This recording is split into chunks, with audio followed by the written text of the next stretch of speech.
Okay, magandang umaga po muli sa bawat isa po at masarap po at masaya po tayo na nandito po ang bawat isa. Nabuksan po ninyo ang inyong pong mga Biblia sa unang Korinto, unang sulat Apostol Pablo sa mga taga-Korinto, Kapitulo 2, 1 Corinthians chapter 2. Open your Bible in 1 Corinthians chapter 2. Every Sunday morning po, pinag-aaralan po natin ang book of 1 Corinthians at tayo po ngayon ay nasa huling bahagi na po ng chapter 2. At alam po natin na ang chapter 1, 2, and 3, ang section po ng 1 Corinthians na unang tatlong chapters po ng 1 Corinthians, pinipilit pong itama po ni Pablo ang division na meron po sa Corinth Baptist Church. At isa pong sanhi ng division ng Corinth Baptist Church ay ang klase po ng pagtingin ng mga Griegong taga-Korinto na mas pinapabura nila yung pong wisdom of the word, yung pong mga rhetorical wisdom, yung pong mga human wisdom, yung pong galing sa pagsasalita, paano ipinipresenta ng isang tao ang isang idea sa mabubulaklak na sasalita, yun po ang kanilang doon po sila hanga, doon po ang kanilang panatiko, doon po sila panatiko. At sinabi ni Pablo dito na ganun ba dapat ang trato natin sa karunungan ng Diyos? Ang karunungan ba ng Diyos ay maaating sa pamamagitan ng galing sa pagsasalita? And we understand sa chapter 2, ito po yung autobiography po ni Pablo. Kung si Pablo ang tatanungin, ganun ba siya magsalita? Magaling ba magsalita si Pablo? Mabulaklak ba siya magsalita? And we understand na hindi po ganun si Pablo. And isa din pong bagay na gusto nating nakita po natin po, isa pong mapapansin niyo po sa chapter 1 and 2, dito po gumamit po si Pablo ng mga contrasting ideas. I don't know kung kayo napansin po ninyo, gumagamit po si Pablo ng mga contrasting idea. For example, binanggit niya yung wisdom of God. Anong kabaliktaran ng wisdom of God kay Paul?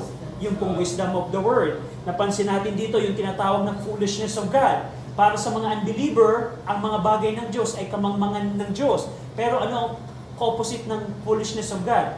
Power of God. Sa hindi ligtas, ang mga bagay ng Diyos ay kamangmangan, pero kung ikaw ay ligtas, ito'y kapangyarihan ng Diyos. Ano pa yung mga contrasting po dito? Makikita po natin dito yung pong preaching sa pamamagitan ng excellency and ng enticing words of man's wisdom. Chapter 2 verse 4. Anong kabaliktaran ng enticing word of wisdom? Kung si Paul ay mag-preach, hindi sa pamamagitan ng mga persuasive na salita, anong kabaliktaran nun?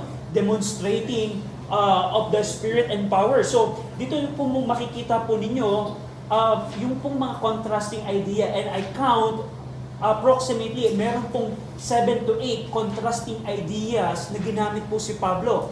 At ngayon po sa ating pong pag-aaral, babanggitin natin yung dalawang contrasting ideas. Ano po yun? Yung pong Spirit of God. Anong kabaliktaran nito? Yun po ang Spirit of the Word. Papaliwanag po sa atin ni Pablo. Mapakikita nyo din po dito yung dalawang klaseng tao. Yung natural man at yung spiritual man. So, ito pong chapter 1 and 2, pwede nyo gawin ito. Siguro sa inyong devotion, pwede nyo ikatalog yung mga contrasting idea. Makikita nyo nakakamangha po ito.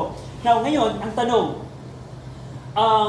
paano ba ang Diyos kumikilos in our time? Paano, let's say, kung ikaw ay nag-witness sa isang tao, tinatry mo siyang mawin, paano ang Holy Spirit kumikilos?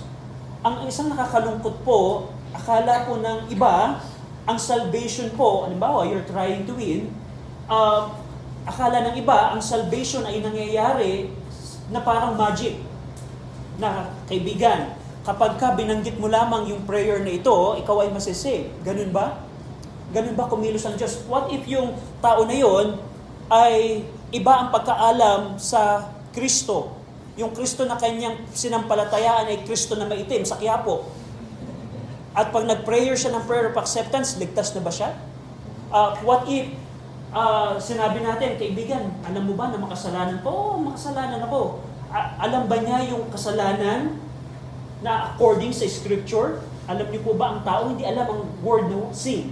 Kala lang ng tao, dahil ako hindi perpekto, may nagagawa ko minsan na pagsisinungaling, yun ang aking kasalanan. No, ang kasalanan po, ang Diyos ay nagbigay ng batas at ikaw ay nilabag mo ang batas ng Diyos. So, and so on and so forth. So, ang tanong, paano Brother RJ, o paano Pablo kumikilos ba ang banal na Espiritu sa ating panahon? Paano siya? Siya ba ay kumikilos sa pamamagitan ng galing sa pagsasalita? O paano siya kumikilos? Yun po ang pipilitin natin pong sagutin sa umagang ito. Now, babasahin ko po yung verse 12 hanggang 16, and then sundan po ninyo ako sa inyo pong mga Biblia. Sa unang Korinto, Kapitulo 2, talatang 12 hanggang 16, sabi po ni Apostol Pablo, "Now we have received not the spirit of the world, but the Spirit which is of God, that we might know the things that are freely given to us of God." Verse 13, "Which things also we speak, not in the words which man's wisdom teacheth, but which the Holy Ghost teacheth, comparing spiritual things with spiritual." Verse 14, "But the natural man receiveth not the things of the Spirit of God, for they are foolishness unto him, neither can he know them, because they are spiritually discerned. But he that is spiritual judgeth all things, yet he himself is judge of no man. For who had known the mind of the Lord, that he may instruct him? But we have the mind of Christ." Shall we pray? Ama namin Diyos, we pray na sa hapon po, sa umagang ito, I pray Panginoon, ang banal na Espiritu po ang tumulong po sa amin na maunawaan namin po ang 1 Corinthians chapter 2. We know and we acknowledge na kung wala po ang Diyos na banal na Espiritu, kung hindi po siya magpapaunawa po sa amin, hindi namin maunawaan ang inyong pong salita. Tulungan niyo kami, Ama, na properly naming ma-interpret ang bawat word, ang bawat salita, ang bawat verse ng inyong pong salita, para ma-accurate naming ma-discover ang truth ng inyong pong scripture at ma-apply po namin ito sa aming pong mga buhay. Tulungan niyo kami. In Jesus' name we pray. Amen. Now, dito po sa section po na ito na ating pong binasa, dito po sa 1 Corinthians chapter 2, nakita po natin na previously, binanggit po ni Pablo, in-explain po dito ni Pablo, na ang Spirit of God, ang kumikilos upang i-reveal po ang wisdom of God. Napansin niyo po yan sa verse number 11, "But what man knoweth the things of man, save the Spirit of God, which is in him," and so on and so forth. Sa previous po nating pag-aaral, ang karunungan po ng Diyos, hindi po ito maaatim ng inyong mga mata, ng inyong tenga at ng inyong puso. Ang karunungan po ng Diyos ay nauunawaan kung ito ay i-reveal ng Espiritu ng Diyos. And now, verse number 12, sabi ni Pablo, "Now we have received not the spirit of the world." Sinabi dito ni Pablo, kung nire-reveal ng Diyos ang kanyang karunungan sa pamamagitan ng kanyang Espiritu, ano ba ang natanggap ng mga Kristiyano nung tayo po ay naligtas? Sabi ni Pablo, hindi natin tinanggap ang Espiritu ng mundong ito, not the spirit of the world.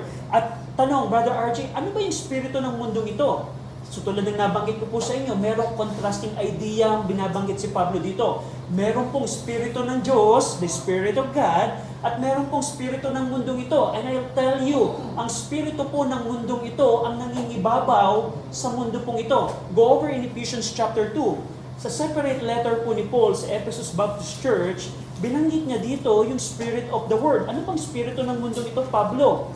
Tingnan niyo po sa Ephesians chapter 2, verse number 2, na ang context po ng Ephesians chapter 2, binibigay po ni Pablo sa mga taga-Epeso, ano ang dati nilang buhay, at ano ang naging buhay nila dati, at paano sila nung sila'y naligtas sa pamamagitan ng biyaya.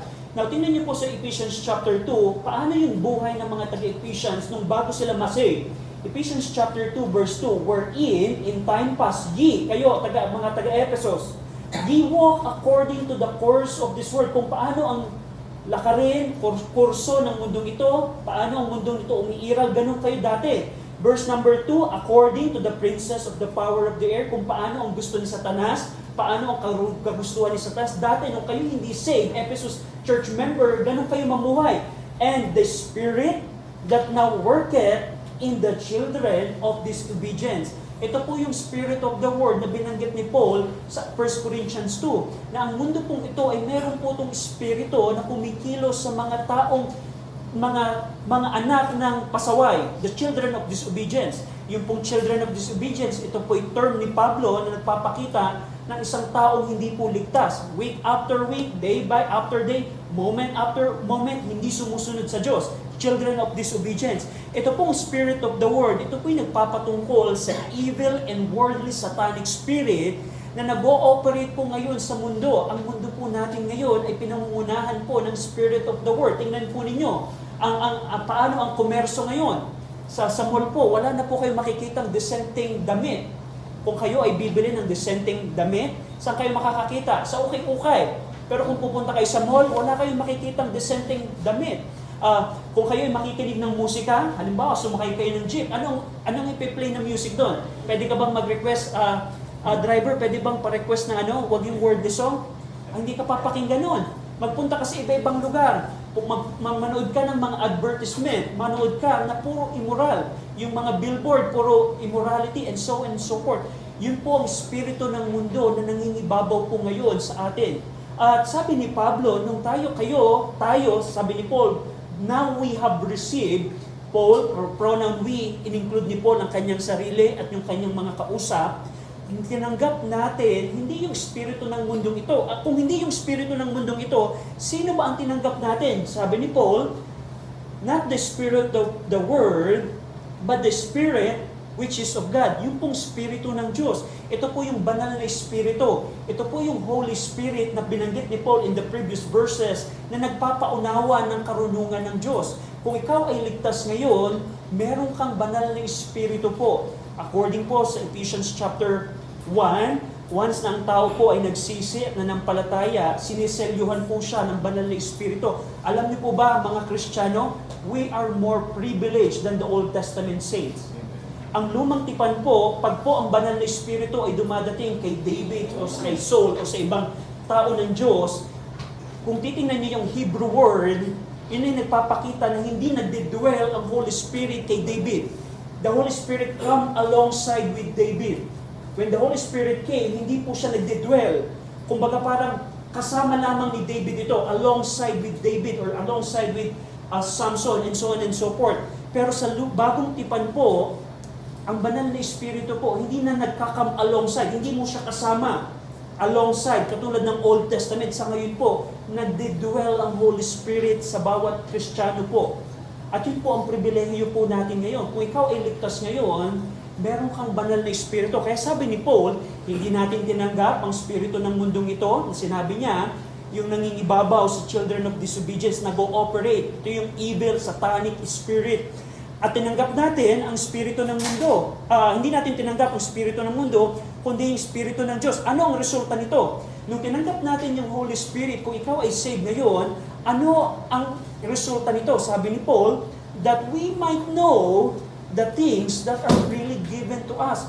Ang naging resulta pala ng banal na spirito na tinanggap po natin, ay nalaman natin ang mga bagay na libreng binigay sa atin ng Diyos, yung pong mga bagay that are freely given to us.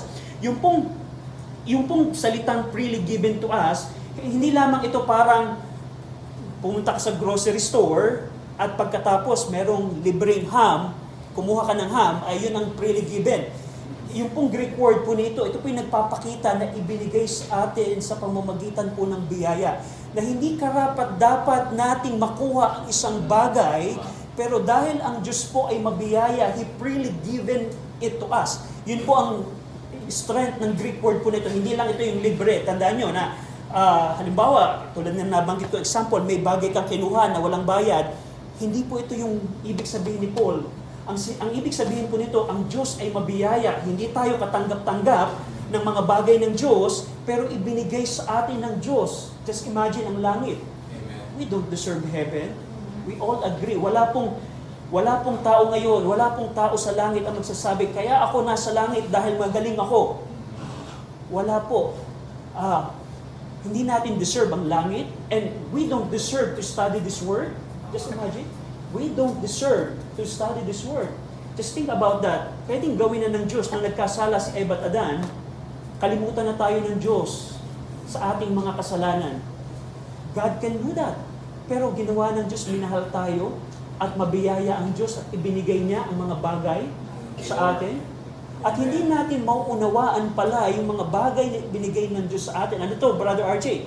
Yung kaligtasan, Yung pangako ng buhay na walang hanggan, Amen. yung mga pangako ng pagbabalik ni Kristo, yung mga pangako ng presensya ng Banal na Espiritu, yung mga bagay na ginagawa ng Diyos. Hindi natin ito maunawaan kung wala tayong Espiritu ng Diyos na ating natanggap. Sabi ni Paul, we receive the Spirit of God. Anong resulta nito? That we might know the things that are freely given to us, yung mga binigay ng Diyos atin sa kanyang pamamagitan ng kanyang biyaya. And by the way, yung pong salitang know, freely given to us, yun po ay nasa aorist tense, ibig sabihin, a little of grammar, ito po ay isang act of giving. Hindi ito continual na ibinibigay ng Diyos, kundi sa punto po ng Diyos, merong part ng history na ibinigay sa atin ng Diyos. So, a little bit of grammar, you can see that in in the footnote. Pero, pagkatapos po noon, sabi ng verse number 13, basahin natin ng sabay-sabay. Ready? Read. Which stick us not in the words man's wisdom, but which the Holy Ghost teacher, comparing spiritual things with spiritual. So, alam ni Pablo na pagkatapos tanggapin natin ang banal na Espiritu, nauunawaan natin yung mga binigay sa atin ng Diyos. At dahil sa katotohanan yan, alam ni Pablo kung paano sila magpipreach. Alam ni Pablo kung paano, kung meron siyang kakausaping unbeliever na tao, alam niya kung paano niya i-relay ang mensahe ng Ebanghelyo sa mga taong ito. Sabi ni Paul, which things also we speak, aming sinasalita. Yung pong pronoun na we po dito, ito po si Pablo, kasama po dito si Silas. Pag tinignan natin ang Book of Acts, alam natin na kasama ni Pablo si Silas and Timothy, nung sila po ay nasa Corinth. Sabi ni Paul, kung kami ay magsalita, yung mga libreng ibinigay sa atin ng Diyos, yun din ang aming sinasalita, aming kinukommunicate sa inyo. Sa anong paraan, Pablo? Sabi ni Paul, not in the words which man's wisdom teacheth. Hindi sa pamamagitan ng karunungan ng tao na tinuturo. Ano tinutukoy dito ni Paul? Ito po yung nagpapatungkol po sa rhetorical wisdom. Pag hindi po si Pablo kung magsalita, kung ikaw, kaibigan, ay makasalanan, dapat kang magsisi. Dahil kung hindi ka magsisisi, sa impyerno ka magsisisi. Hindi ganun po si Pablo. Hindi ganun. Yun po yung rhetorical wisdom na tinutukoy po dito ni Pablo. Yun po yung the words which man's wisdom teacheth. Contextually, ang Griego po, ganun po sila magsalita. Ganun po ang mga philosopher nila. Ganun yung entertainment system nila. At sabi ni Pablo, nung siya ay nasa Corinth, kami ni Silas and Timothy, alam nyo, Corinth, alam ninyo, nung yung binanggit namin, yung mga bagay na sa biyaya ay binigay ng Diyos sa atin, nung kinommunicate namin sila sa inyo, hindi kami gumamit ng mga rhetorical wisdom. Hindi kami katulad ng inyong mga philosophers. Alam sabi ni Pablo dito, hindi sa pamamagitan ng man's wisdom teacheth, sa anong paraan? By which the Holy Ghost teacheth. By the Holy Ghost teacheth. So, kung hindi sa rhetorical wisdom, paano nagtuturo si Pablo? Sa pamamagitan ng salitang itinuturo ng Banal na Espiritu. Now, tingnan niyo po for example, sa 1 Corinthians chapter 2, verse 1, ito po yung kaparalel. So, balikan natin yung binanggit ni Paul. Sabi ni Paul, and I, brethren, when I came to you, came not with the excellency of speech or of wisdom. Hindi sa galing sa pagsasalita, declaring unto you the testimony of God. Verse number 4, and my speech and my preaching was not with the enticing words of man's wisdom. Kung kami ay magsalita sa inyo, kung ako'y nagsalita sa inyo, hindi persuasive ang aking salita. Sa anong paraan? But in demonstration of the Spirit of God or manifestation of the Spirit of God. Kung si Pablo po ay magturo, kung si Pablo ay mag-preach, hindi siya katulad ng maraming preacher ng kanyang panahon na dinadaan sa galing sa pagsasalita. Dinadaan niya ito kung paano ang Banal na Espiritu nagtuturo. Ang tanong, paano ba magturo ang Banal na Espiritu? Yan ang dapat nating malaman. Kung gusto nating maging katulad si Apostol Pablo, dahil si Apostol Pablo, when he established Corinth Baptist Church, sinabi niya, I am a wise master builder. Nung tinayo ko ang Corinth Baptist Church, we know that sa account ni Luke sa Book of Acts, tinawag niya ang kanyang sarili a wise master builder. Kung si Pablo ay pantas na church builder at siya ang gusto kong tularan, kung paano siya magsalita at magturo, paano ba ang banal na Espiritu nagtuturo? Tanong, kung ako halimbawa magwi-witness, nakita ko, hindi ko pala kailangang idaan sa pagsasalita. Hindi ko kailangan gawing mabulaklak ang aking salita. Kailangan ko na ituro ang isang bagay kung paano ang Diyos na banal na Espiritu nagtuturo. Ang tanong po, bilang mga Kristiyano, alam ba natin paano ang banal na Espiritu kumikilos? Paano kumikilos po ang banal na Espiritu? Tandaan po ninyo, we're going to see that later on. So, ito, tingnan niyo po. But which the Holy Ghost teacheth, ano yung huling bahagi ng verse 13? Sabi ni Paul, comparing spiritual things with spiritual. Now, sa Greek po, yan po ay adjective. Sa original Greek, parang ang word na ginamit po ni Paul ay comparing spiritual with spiritual. So, tama po yung pagkakadagdag po ng King James translator na yung things, kasi yun po talaga ang context. Pero gusto kong pansinin natin dito, anong ibig sabihin ng comparing spiritual things? Yung pong word na comparing, ang ibig sabihin po nito ay combining or joining together in order to explain. Kailangan mo ikukumpara ang isang bagay para mapaliwanag mo ang diferensya. Parang halimbawa, kung gusto mong makita ang pagkakaiba ng tunay na 1,000 bill, kailangan mo siyang ikumpara sa peking 1,000 bill. At sa pamamagitan nito, mapapaliwanag mo ang isang bagay. Yung pong word na comparing, ang idea po dito nito ay ikukumpara ang dalawang bagay upang ma-explain ito. At tulad ng nabanggit ko po sa inyo, meron dalawang adjective po na ginamit si Pablo, yung pneumatica at pneumatikios. Pareho po itong adjective sa Greek, pero ang contextual meaning po nito, ine-explain po ni Pablo yung pong mga spiritual na bagay, comparing spiritual things with spiritual words. Contextually po, makikita niyo po dito na yung word na tinuturo ng banal na Espiritu, the word which the Holy Ghost teacheth, yun ang ginagamit ni Pablo upang ipaliwanag yung mga spiritual things that are freely given to us. So, spiritual with spiritual, yung mga spiritual na bagay, contextually, ito po yung mga libreng ibinigay ng Diyos, mabiyayang ibinigay ng Diyos sa atin. That's the spiritual things. Ipinapaliwanag ni Pablo yung mga spiritual things sa pamamagitan ng spiritual words. That's the Holy Ghost teaching. Ang tanong, paano yun, Brother RJ? Dito niyo po makikita na si Pablo po, pag siya po ay nag-preach, ipinapaliwanag po niya ang words sa mga tao. Hindi po niya dinadaan sa galing sa pagsasalita. O kaibigan, alam mo ba ang Romans Road? Romans 3:23. Agree ka ba na makasalanan ka? Anong sunod mong gagawin? Romans 6:23. And so on and so forth. O mag-pray ka na. Mag-pray na tayo. And then save ka na. Meron ka ng buhay naman. Hindi po ganun si Pablo. Ipinapaliwanag po ni Pablo ang salita ng Diyos. Comparing spiritual things. Ikinukumpara niya ang spiritual things sa pamamagitan ng spiritual words which the Holy Ghost Spirit.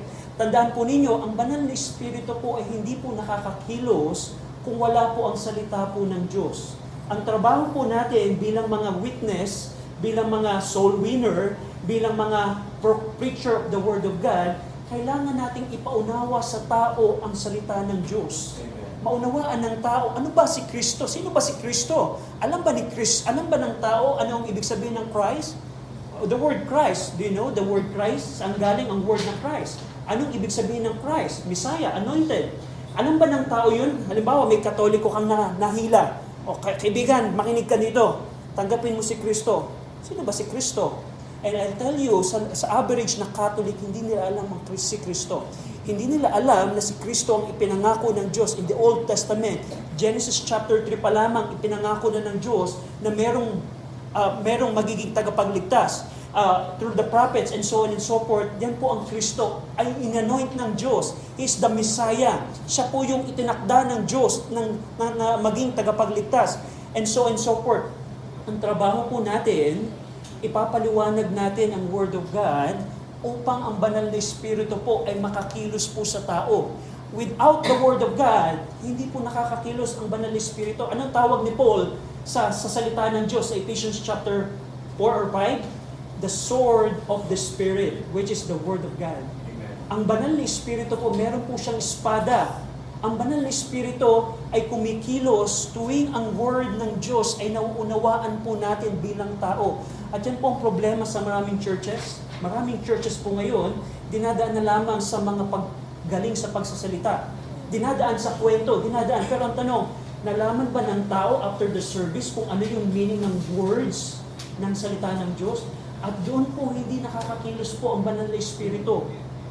Kaya sabi ni Paul, kinukompare niya, ine-explain niya ang mga bagay na sa biyaya ng Diyos ay natanggap ng bawat tao sa pamamagitan ng spiritual na salita na tinuturo ng banal na Espiritu. Now, daling ko po kayo sa isang palaisipan bilang testimony. Ilang beses ko pong napakinggan sa church na kailangan mag-pray. Kayo po ba, ilang beses yung napakinggan na ay kalooban ng Diyos na mag-pray? Lahat tayo napapakinggan niya. Pero dumating po sa point ng aking Christian life, nung nakita ko, anong pribilehiyo ang prayer?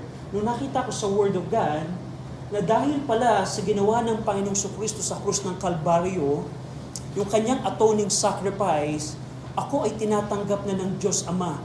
And sabi ng Scripture, I can come boldly under the throne of grace. Ang prayer ko po right now, hindi ako nagpe-pray. For example, yung situation ng ating bayan, I prayed about our nation. And sabi ko, Panginoon, I know the book of Amos. I know your word. I know your mind. And this is my prayer. And the Lord answered my prayer. And ang point ko po dito, nung naunawaan ko yung word of God, at bakit ako may pribilehiyo yung mag-pray, binago po nito ang prayer life ko. Nung nakita ko na dahil sa ginawa ni Kristo sa krus ng Kalbaryo, ako'y tinatanggap na ng Diyos Ama. And then the Scripture said, I can ask boldly. Paano po ang prayer nyo? Ikaw ba kung mag-pray, Panginoon, pwede ba? Pakiusap naman, please naman Lord. Wala pong masama sa prayer na yun. Pero iba po yung prayer na you come to the throne of grace boldly. Just imagine, lalapit ka sa emperor, sa trono ng emperor, and you say, Emperor, can you grant my request? That's asking boldly. And paano, bilang testimony, paano ko dumating sa ganung klaseng prayer?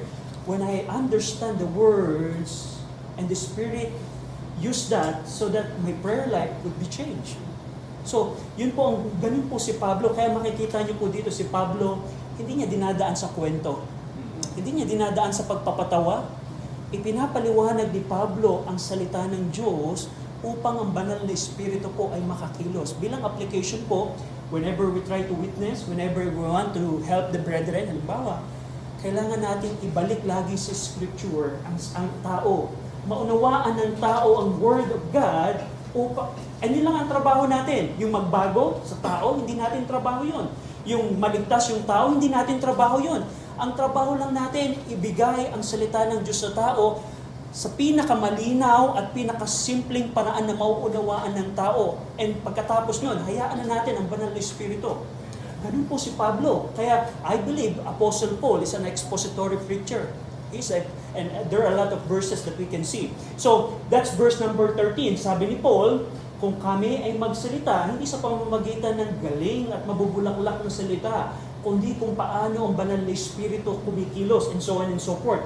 Verse number 14, bakit? Sabi ni Paul, verse 14, but the natural man receiveth not the things of the Spirit of God. Ito ngayon ang problema. Kahit gaano mo kaliwanag na ipaliwanag ang Word of God, kahit gumamit ka pa ng Greek, kahit gumamit ka pa ng grammar, kahit ano pang commentary ang gamitin mo, para lamang may paliwanag sa tao, bakit walang nagbabago sa tao? Sabi ni Paul, dahil ang natural man, pag sinabi pong natural man, ito po yung tao na kontrolado ng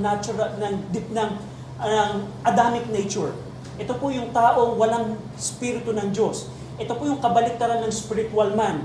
Anong ibig sabihin nito? Ang isang unbeliever na walang banal na espiritu, ang natural na Adamic nature niya ang nangunguna sa kanya. Pero kung ikaw ay ligtas at meron kang banal na espiritu, meron kang divine nature sa iyo, ikaw ay spiritual man. So, ang natural man, hindi po ito ligtas. Ang sabi ni Paul, but the natural man receive it not. Hindi niya tinatanggap. Yung pong word na receive it, ibig sabihin po na ito, wini-welcome. Hindi niya wini-welcome. Hindi niya ito tinatanggap. Hindi niya ito ina-accept. Hindi man niya ito ini-embrace. Hindi niya tinatanggap ang mga bagay ng sa Espiritu ng Diyos. Bakit? For they, yung pong they, yan po yung mga bagay ng Diyos. Yan po yung mga bagay ng Espiritu ng Diyos. Yung mga bagay ng Espiritu ng Diyos, sabi ni Paul, they are the foolishness unto Him. para sa isang hindi ligtas, para sa isang natural man, ang mga bagay ng Diyos ay isang kamangmangan. Kaya nga po, pumunta ka ngayon dyan sa Pure Gold, sabihin mo, meron po kaming service ng alas 11, pero minsan nag-overtime po yung preacher namin. Mag-church naman po tayo. Anong paningin ng tao? Ang church. Matutulog na lang sa bahay. Tatapusin ko na lang yung Netflix series na aking pinapanood, di ba? Bakit? Kasi po yung mga bagay ng sa Espiritu ng Diyos, ito po yung kamangmangan sa kanila. Kamangmangan sa kanila. Sabi pa ni Paul, hindi lamang ano ang perception nila sa mga bagay ng Espiritu ng Diyos, ano yung inability nila. Neither can he know them. Hindi nila kayang maunawaan ang mga bagay ng Espiritu ng Diyos. Napansin niyo po yung word na can, yun po yung nagpapakita ng inability. Hindi nila kaya. Walang capacity. Kaya ba ng isang batang 5-year-old na, let's say, kaya ba ng baby na 1-year-old na magsaing ng sinaing? Hindi kaya yon. Or kaya ba ng isang 5-year-old child na bumuhat ng isang sakong bigas? Hindi kaya yon. Ang tinutukoy dito ni Paul, ang isang hindi ligtas, wala siyang kakayanan na maunawaan ang mga bagay ng Diyos. Kaya nga po sa church, pag ang mga church member ay hindi ligtas, hindi mo sila madadala sa prayer meeting. Hindi mo sila madadala na mag-witness tayo. Bakit? Kasi kamangmangan sa kanila yun, hindi nila mauunawaan ang mga bagay ng Diyos. Kaya nga tanong ko po sa inyo, kung ikaw ay matagal ng church member, hindi ibig sabihin na baptize ka, kumusta sa iyo mga bagay ng Diyos? Kumusta ang mga bagay ng Diyos sa iyo? Kamangmangan pa rin ba? Aksay ng oras? Aksay ng panahon? Kasi probably, kaibigan or kapatid, kahit ikaw ay church member, probably wala ka pa ng Espiritu ng Diyos. Probably hindi ka pa ligtas. Si Judas ay naging church member, si Judas ay naging pastor ng church, naging treasurer siya ng church, pero hindi siya saved. So, kumusta ang perception mo sa mga bagay ng Diyos? Kamangmangan pa rin ba ito sa iyo? Foolishness? Pag sinabi kong foolishness, walang kwenta. Useless. Ang mag-pray, useless yan. Yung mag-aral ng Word of God, useless yan. Kaya pala ganun ang perception ng tao kasi wala silang Espiritu ng Diyos. Sabi doon, hindi lamang foolishness unto them, yung mga bagay ng Diyos, neither can you know them, hindi nila malalaman. Bakit? Sabi ni Paul, yung huling bahagi ng verse 14, sabi ni Paul, because they are spiritually discerned. Yung mga bagay ng Diyos, yun ay napuunawaan natin spiritually. Pag kayo ay nagpa-x-ray, ibinigay sa inyo yung x-ray result, alam nyo na ba kagad anong sakit nyo? Bakit? Kasi yun ay hindi para sa atin, hindi natin bagay yun. Anong kailangan natin pagka-x-ray? Pwede mo bang i-YouTube yun? Or i-chat GPT? Chat GPT, ito yung aking x-ray, i-diagnose mo naman ako. May mauunawaan ba natin yun? Hindi, kasi yung x-ray, yun ay bagay ng mga doktor. Anong kailangan natin para maunawaan yung mga bagay ng pang-doktor? Kailangan, pupunta ka sa office ng doc, ito yung x-ray ko, ipaliwanag mo naman sa akin itong bagay mo. At ganun din po ang Panginoon. Yung mga bagay ng sa Espiritu ng Diyos, hindi ito nauunawaan ng natural man. Kasi kailangan ng natural man, ng Espiritu ng Diyos, at yung Espiritu ng Diyos ang nagpapaliwanag sa Kanya. Yun po ang ibig sabihin, spiritual discern. Sabi pa dito ni Paul, you see here na pag sinabing discern, ibig sabihin examine, judge, or evaluate, or appraise. Now, in contrast, kabaliktaran naman ng natural man, ito yung opposite idea ni Paul. Kung merong natural man, merong spiritual man. Ito pong spiritual man ng verse 15. Basahin natin ang sabay-sabay. Ready? Read. But that spiritual judgeth all things. Yet he himself is judged of no man. So, yung pong spiritual, ito po'y kabaliktaran ng natural man. Parang ganito po, pagka hindi ligtas ang tao, natural man siya. Pag ang tao ay ligtas dahil meron na siyang Espiritu ng Diyos, we see that sa verse number 12, we receive the Holy Spirit, siya po ay tinatawag pong spiritual man. At ang sabi ni Paul, ang isang spiritual man, in contrast ng natural man, ginajudge niya, he judgeth all things. Yung pong word na judgeth, let's see here, yung pong word na judgeth, kapareho po niyang, it is the same root word ng discern ng verse 14. So, a little bit of grammar. yung pong word na judge at yung word na discern, magkaparehas po ang meaning po niyan. Yung mga hindi nauunawaan ng natural man, hindi niya na-discern, ang spiritual man, nauunawaan to. So, wag po kayong makompuse. The word judge it has the same root word ng word na discern ng verse 14. Nang ibig sabihin po nito ay examine or discern or to appraise or evaluate. Nauunawaan po ng isang taong ligtas ang mga bagay po ng Diyos. Kaya nga po, isa pong ebidensya ng taong ligtas ay yung kanya pong desire sa Word of God. Desire sa Word of God. Sabi ni Christ, ni Kristo sa kanyang mga disipulo, "My sheep hear my word." Tinapakinggan ng aking mga tupang, aking salita. Kasi po, ang nakita natin dito, the spiritual man, judgeth all things. Pag sinabing judgeth all things, nauunawaan niya ang lahat ng bagay. Ano yung lahat ng bagay? Contextually, ito yung mga bagay na binigay sa atin ng Diyos ng libre or sa biyaya niya. Nauunawaan natin ang mga bagay ng Diyos dahil tayo ay merong spirito ng Diyos. Kaya nga po, hindi po, isang napakahirap po na i-disciple ang hindi ligtas. You cannot disciple an unsaved person. Tuturuan mo ang isang disciple na maging tapat sa Diyos? No, it's not possible. Tuturuan mo ang isang unsaved na church member na mag-pray? Brad, sis, mag-pray naman tayo. Tuturuan mo ang isang unsaved church member na mag-soul winning naman tayo, mag-witness naman tayo. Hindi po pwede yun. Contradicting po yun. Kaya nga po, ito pong problema sa maraming churches. You can see that sa church ni Lee Robertson. Robertson, tama. Umabot po sila sa thousands. Kasi, ang pamamaraan po ng mga churches sa Amerika ay easy believism. Tanggapin na lamang lahat. Buong Tennessee po ay nabahagyan nila ng gospel. Lumaki po ang church, umabot sa 1,000. Pero nung nawala po si Pastor Lee Robertson, ang church po ay na-downgrade. Hindi sila automatic. Hindi po sila nag-shutdown, nag-umpisa muna na maging emerging church. Naging rock and roll church, hanggang sa ngayon po nawala. Bakit? Kasi yung mga church member, hindi naman talaga sila saved. Hindi na sila saved. Kaya anong nangyari, nung nawala na ang preacher na tinitingnan nila na magaling na preacher, nag-apostatize na po sila. At yan po ang nakakalungkot sa maraming churches. At dito, makita natin, kung ikaw ay saved, you have the privilege na maunawaan ang mga bagay ng Diyos through the Holy Spirit. At sabi ni Paul, huling bahagi ng verse 15, "Yet he himself is judge of no man, and he himself is judge, yet he himself is judge of no one."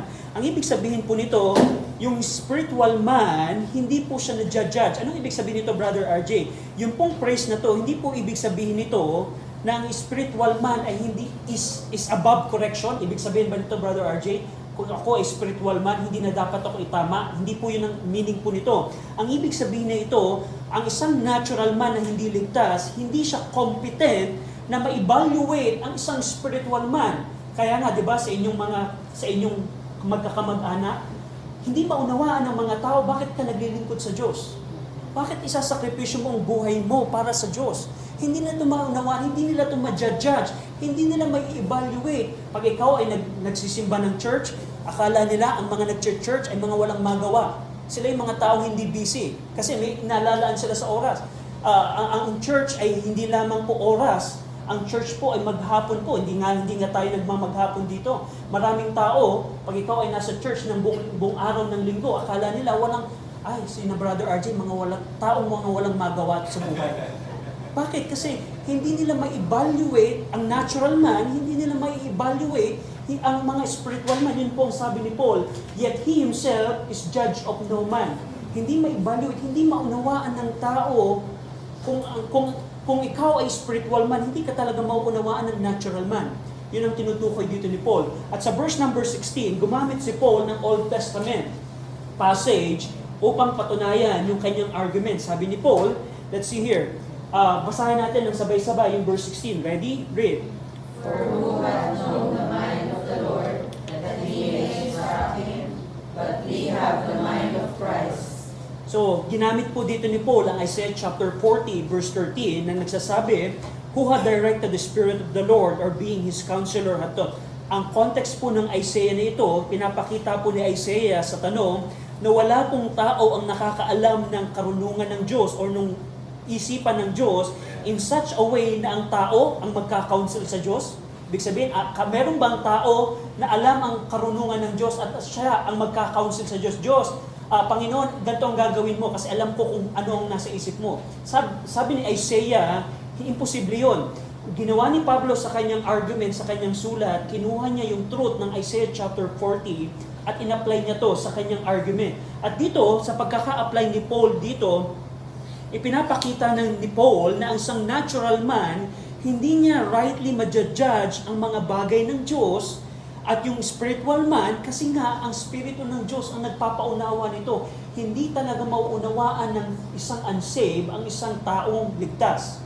Hindi maunawaan ng isang taong unsaved yung mga bagay ng Diyos. At yung pagtatapos, tinapos ni Paul yung kanyang argument, pinapakita lamang dito ni Paul na, let's see here, pinapakita dito ni Paul yung hindi kakayanan ng natural man na maunawaan ang mga bagay ng Diyos. Hindi din mauunawaan ng natural man ang mga spiritual man. Yung huling bahagi ng verse 16, tingnan niyo po ito.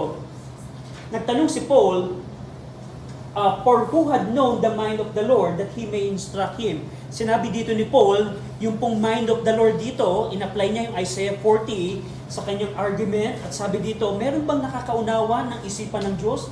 Sino nakakaunawa ng plano ng Diyos? Sino nakakaunawa ng counsel and thoughts ng Diyos? At itong sagot na ito, of course, ang sagot po dito ay wala po. Sabi ni Paul, meron bang nakakaalam ng isipan ng Panginoon that He may instruct him? Alam niyo ba ang isipan ng Diyos para kayo na maging counselor ng Diyos? Of course, ang sagot dito, wala po. Walang sino mang tao. But sinabi ni Paul sa huling bahagi ng verse 16, but we have the mind of Christ. But we have the mind of Christ. Ano ibig sabihin nito? Kung ikaw ay ligtas at meron kang banal na espiritu, alam mo ang isipan ni Kristo. At pwede mong malaman ang isipan ni Kristo. Sabi ni Paul, ako, si Titus at si Timothy at iba pang fellow minister ko, kami, we, tandaan nyo, we, in honor ng context at grammar, it is Paul, Silas, and Timothy. And we, kapwa minister ni Paul, sabi ni Paul, alam namin ang isipan ni Kristo. Now, ang tanong, Kristiyano, alam mo ba ang isipan ni Kristo? Unang truth na nakita natin, kung hindi ka saved, hindi mo talaga maunawaan ang isipan ni Kristo. Pero kung ikaw ay saved at may Holy Spirit ka, kaya mong maunawaan ang isipan ni Kristo. Ano yung isipan ni Kristo na tinutukoy dito? Ang Espiritu ng Kristo po dito, ito po yung nagpapatungkol sa mga understanding and judgment and the will of Christ na nireveal sa Scripture. Now, tanong, Kristiyano, alam mo ba ang isipan ni Kristo? Anong ibig sabihin nito, Brother RJ, na isipan ni Kristo? Kung halimbawa, ikaw ay nagkaroon ng problema, tinamaan ka ng cancer, alam mo ba anong reaksyon ni Kristo kung si Kristo ang nasa sitwasyong yun? Kung halimbawa, nagkaroon ng pagtatalo sa opisina, paano kaya si Kristo magsasalita sa ganitong sitwasyon? Halimbawa, kung si Kristo kaya ang mag-i-enroll ng course sa college, ano kayang course ang kanyang itetake? Kung si Kristo kaya ang magde-decide paano papalakihin yung mga anak, alam ko kaya kung ano ang nasa isip ni Kristo, paano papalakihin yung mga anak. Yun po yung mind of Christ. Ang tanong, paano natin malalaman ang mind of Christ? Una, kung hindi ka saved, hindi mo talaga ito maunawaan. Pero kung ikaw ay ligtas na, sinabi ni Paul, sa pamamagitan ng spiritual words, mauunawaan natin ang mind of Christ. Di ba? Ito pong mind of Christ, one thing that I can tell, wala pong hangganan ang pagkaalam ng kaisipan po ni Kristo. Hanggat tayo po ay nasa mundong ito, pipilitin at pipilitin natin malaman ang isipan ni Kristo in every aspect of our life. Alam niyo po ba kung paano magsalita si Kristo? Hindi yung tono. Paano yung kanyang words? Pagkaharap ni Kristo ang kanyang mga kaaway, alam niyo ba paano siya makitrato sa kaaway? Pagka mga disipulo niya, alam niya ba? Alam natin ba paano siya merong mercy sa kanya and grace sa kanyang word? And so on and so forth. Ito pong tinutukoy dito ni Paul, now, but we have the mind of Christ. Kung ikaw ay merong banal na espiritu, meron kang, nasa iyo ang isipan ni Kristo dahil sa banal na Espiritu na binigay niya. So, bilang challenge po, as we close, bilang challenge, gusto ko po kayong i-challenge paano ang ministry ng Holy Spirit. Una, kung ikaw ay Kristiyano or church member na, Brother RJ, parang sakto sa akin yung message na hindi ko nauunawa ng mga bagay ng Diyos. Kahit ilang taon na akong church member, kahit ilang beses ako na-attend sa church, hindi ko nauunawa ng mga bagay ng Diyos. Ang mga bagay ng Diyos, yung pag-church, yung pag-pray, pag-witness, anumang bagay, kamangmangan sa akin yan. Brother RJ, kung ganun ka, you examine yourself. Meron ka bang banal na Espiritu? Tandaan po ninyo, pakinggan niyo po ito. Ang banal na Espiritu po, ito po yung persona. It's a person. It's the person of God that's dwelling us. Parang, meron ka bang relasyon sa banal na Espiritu? I mean, day after day relationship. Parang kung kayo ay husband or wife, ang pinaka-close na tao sa kung ikaw ay husband and wife ay yung asawa mo. It's just like that. Meron kang personal. Ang banal na Espiritu po, hindi lamang siya puwersa. Siya po ay persona na nananahan sa atin. Ang tanong, meron ka bang relasyon sa Holy Spirit that is in you? Kasi kung hindi, probably you're a natural man. Natural man. Anong pinag-uusapan natin dito, Brother RJ? We're talking about your eternity. Kung hindi ka pa saved ngayon, kaibigan, you need to get saved. You need to get saved. You need to repent ng iyong mga kasalanan at manampalataya kay Jesus Christ. That's the only thing. At sabi ng Diyos, pananahanan ka ng banal na Espiritu, at yung banal na Espiritu ang tutulong sa iyo na maunawaan ang mga bagay ng Diyos at malaman ang isipan ni Kristo. Para po sa mga Kristiyano, ang challenge ko po sa inyo, kumusta ang relasyon mo sa word na ito? Kasi nakita natin, sabi ni Pablo, comparing spiritual things by spiritual word, kung ikaw ay malayo sa word of God, hindi nakakakilos po ang banal na Espiritu. Hindi po nakakakilos ang banal na Espiritu. Kung nineneglect mo ang word of God, hindi makakakilos ang banal na Espiritu sa iyo. Tandaan po ninyo, hindi po magical ang Christianity. Na parang, Lord, prayer ko, bigay mo naman sa akin ang kalooban mo. Hindi pag gising mo bukas, ay malalaman mo ang kalooban ng Diyos. Paano mo malalaman ang kalooban ng Diyos? Read the words. Oh, ganito pala ang maging husband. Ganito pala ang pagiging wife. Ganito pala ang pagiging empleyado. Ganito pala ang pagiging and so on and so forth. That's how you will see the wisdom, the word of God. And so on and so forth. So bilang mga mananampalataya, magkaroon tayo ng relasyon sa Panginoon through the Word of God and through the Spirit. Now, tayo pong lahat ay mag-pray. Let's pray. Ama naming Diyos po na makapangyarihan sa lahat, salamat Panginoon sa inyo pong salita na aming pong napag-aralan. Salamat Ama sa 1 Corinthians chapter 2 na ipinakita niyo po kung paano pala ang banal na Espiritu kumikilos. Paano pala ang inyong pong karunungan ay naunawaan po namin. We pray na sa aming pong mensahe na aming napakinggan, tulungan niyo po kami bilang mga Kristiyano na mag-respond positively sa inyo pong salita. Tayo pong lahat, sa ngalan po ng aming Panginoong Kristo. Amen. Habang